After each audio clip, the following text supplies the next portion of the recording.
All right, let's have a look at this i3D exporter for Houdini. And let me tell you what, 24 hours ago, I did not have ChatGPT 4. And I did not have this tool at all. But now I do. And that's just fantastic. So I fed ChatGPT with a default box or a cube item from GE, what it would look like with textures, with colors and whatnot. And yeah, I had ChatGPT interpret this and help me make the script. First of all, these test objects are just very, very simple, and we'll keep at it for now. I'll show a more real example of a more proper building after, although not done. So what I need to do is create a selection set, or a group as it's called in Houdini. I will use this group later on to assign materials. Later here in the process, this is just behind the scenes stuff. I don't want to cover all of that unless you really want to, so feel free to ask me. And over here we have the material editor. So this is where I can assign textures, colors, I can assign normal textures and roughness, it says here, but it's basically the specular, like the smoothness and metalness. Yeah, so I have two materials here. You can see I can set a material name and I can select which mesh item to use, or based on this group ID.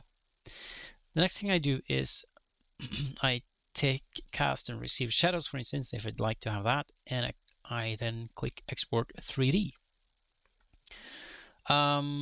So back in GE, I will refresh this file because it was empty until now. I'll reload the scene and lo and behold, I have these objects. They work. I can apply a light here and you see the normal and the displacement of the textures work as they should. So that's great. But I also added a feature to apply vertex colors. Now, why do you need vertex colors? Well, sometimes you want to have vertex colors to control texture blending, or different shader features, such as on roads you can apply snow and you can mix at least 2 different textures, maybe 3, I don't really remember. So if I export this again, I go back to GE and refresh, I should now be able to load a vertex color shader to check if it's there, and it is. So that's great. Very, very handy for roads, as I mentioned.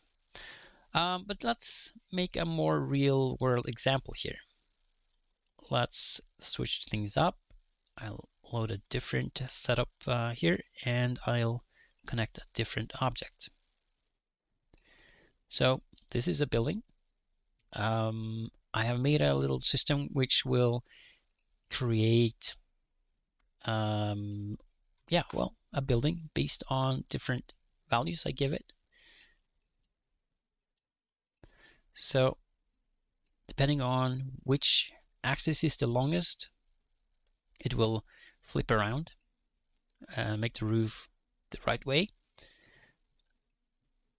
The UV mapping is a bit funny right now, but so just disregard that. Let's move this back here.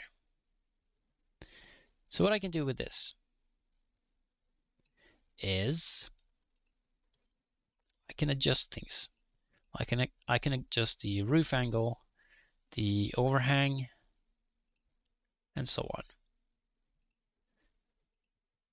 So yeah, let's export this. Let's refresh the scene, and here I have it.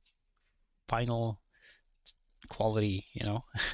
So I can only imagine when I have the tools to create all the windows, place doors, gutters, anything here, chimneys, whatever, it will be very, very nice. So what I can do here further is maybe the roof is a bit too steep, maybe the building is a bit too high. Let's adjust that. Let's fix this one as well. It's maybe a bit too steep on this roof. Maybe something like that is better. So with this, I can really create a new building in a matter of a minute. I don't know. Let's change the direction of this. Maybe something like that. And then again, export, and I can refresh. So that's, I think this is just insane that it's possible. It is such a fluent workflow. Yeah, the future is bright.